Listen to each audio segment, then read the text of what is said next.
Assalamualaikum. Hari ni saya nak berkongsi cara saya buat kuih peria inti kacang hijau. Okey, ni kacang hijau ni kita rendam selama 3 jam ya bagi dia kembang. Lepas tu baru kita tapis dan kita rebus. Kita rebus sampai kacang ni betul-betul empuk ataupun kembang. Okey. Nampak kacang kita dah pun empuk macam ni. Kita tunggu airnya kering dulu. Okey, kacang kita dah kering macam ni, nampak?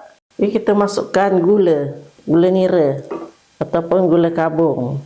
Okey, kita biarkan gula ni hancur. Kita masukkan sedikit garam. Ini tepung gandum dan ini margarin. Okey. Dah macam ni, kita tunggu sejuk lah. Sekarang kita suka tepung pulut ni sebanyak 2 cawan ya. Tepung gandum sebanyak 2 sudu besar. Ini garam 1 sudu kecil ya, tak mau banyak nanti masin. Okay. Ni air daun pandan 1 cawan ni, jangan tuang semua. Tuang sikit-sikit sahaja.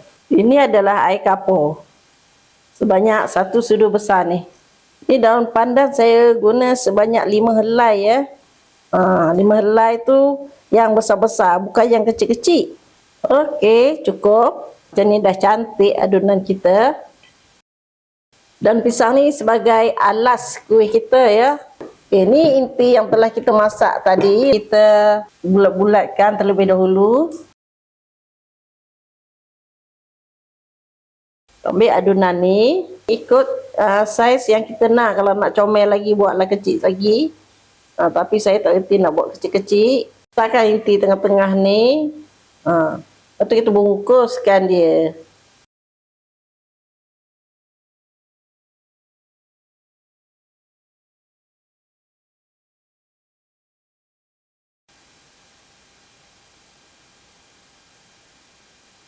Lepas tu, ni dia.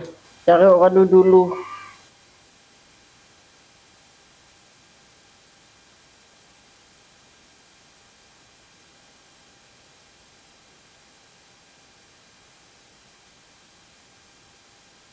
Okay.